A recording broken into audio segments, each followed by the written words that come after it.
통증이 뭘까요? 같은 증상으로 왔는데 어떤 사람들은 조금만 숙여도 너무 아프다고 하고 어떤 사람들은 허리를 많이 구부리고 그래도 괜찮다고 합니다.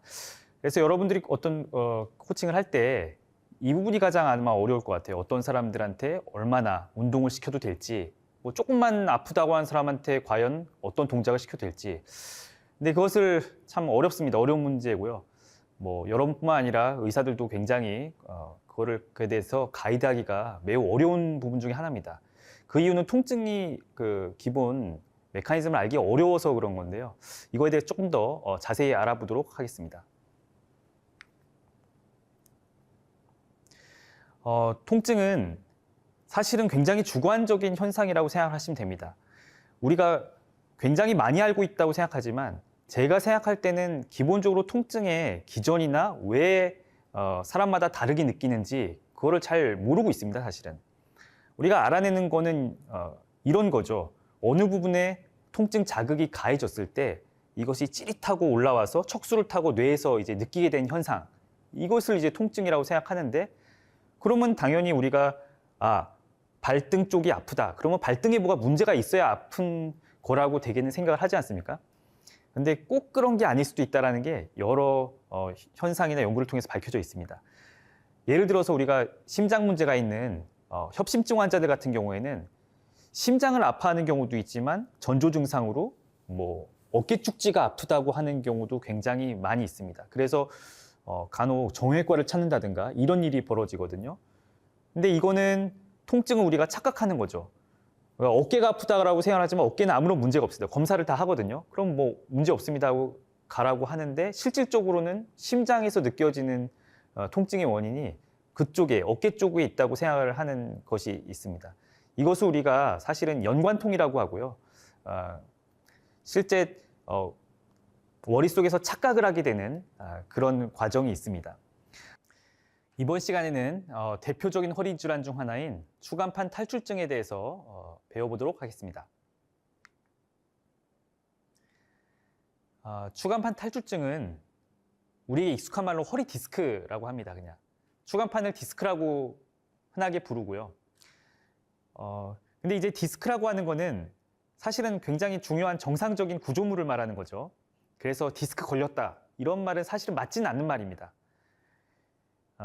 디스크에 이렇게 퇴행성 변화가 일어나면은 이 수액이라고 하는 부분이 약한 부분을 뚫고 튀어나가게 되는데 그거를 이제 추간판 탈출증이라고 합니다.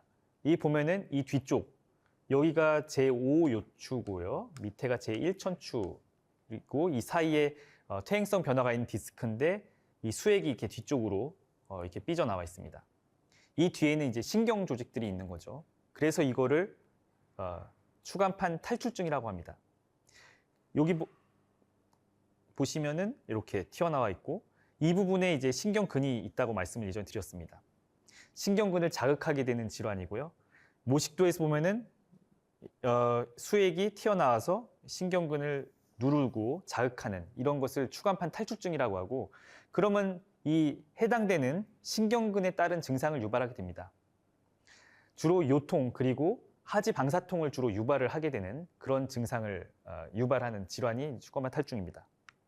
추간판 탈출증은 일반적으로 사실 요통의 평생 유병률이 60에서 80%라고는 되어 있는데 거의 90% 이상이라고 보시면 될 것 같습니다. 거의 대부분 보고를 안 해서 그렇지 한 번이라도 아파본 사람 굉장히 다 많거든요. 이 중에 일부가 좌골신경통이 연관이 돼 있고 실제 좌골신경통의 연간 발생 빈도가 1에서 5% 정도. 그리고 중요한 거는 20대에서 40대 사이 굉장히 젊은 사람들의 질환입니다. 나이가 많이 들어 보이시면은 추간판 탈출에 의한 증상은 별로 없습니다. 그때는 이미 퇴행성 변화가 많이 돼 버리기 때문에 문제는 탈출증에 의한 증상은 젊은 사람들한테 거의 있습니다. 전체적으로는 L4-5, 제4, 5번 요추 사이에서 발병률이 높다고 되어 있고 위험인자로는 굉장히 여러 개 보고는 되어 있습니다. 보시면은 이해는 될 것들입니다. 담배를 피시는 분들, 담배 흡연을 하면은 혈관을 좁히지 않습니까? 디스크가 굉장히 무혈성 조직입니다. 그래서 디스크의 퇴행성 변화가 빨리 가져오고요. 운동선수들, 무거운 거 막 드는 사람들, 그러니까 하여튼 체중이 많이 가해지면은 디스크의 퇴행성 변화가 빨리 옵니다. 뭐 진동이 있다든지 오래 앉아 있는 것도 굉장히 위험 인자 중에 하나가 되겠습니다. 운전을 오래 하시는 분들, 예전에 제가 택시 기사님들이 굉장히 디스크의 빈도가 높다 이렇게 된 것도 언론에서 얘기한 적이 있고요.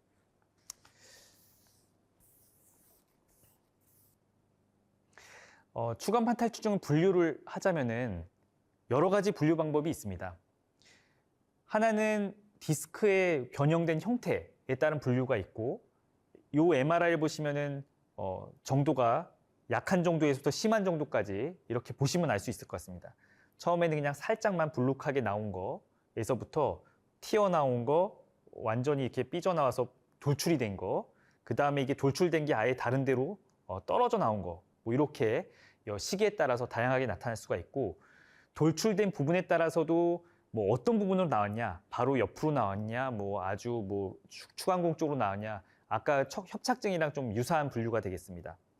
그 돌출된 부위에 따라서 어느 부위에 돌출이 됐냐에 따라서 이완되는 신경근이 달라지게 되고, 그에 따라서 해당되는 신경근 자극 증상이 생기게 됩니다. 주로 신경근을 눌러서도 증상이 생기고, 그 부분에 염증 반응 때문에 증상이 생기기 때문에 먼저 아마 치료는 염증 반응을 줄이는 치료를 먼저 하게 되고, 그런 방법들이 다 효과가 없으면은 수술적 치료를 한다. 이런 것이 이제 기본 원칙이 되겠습니다.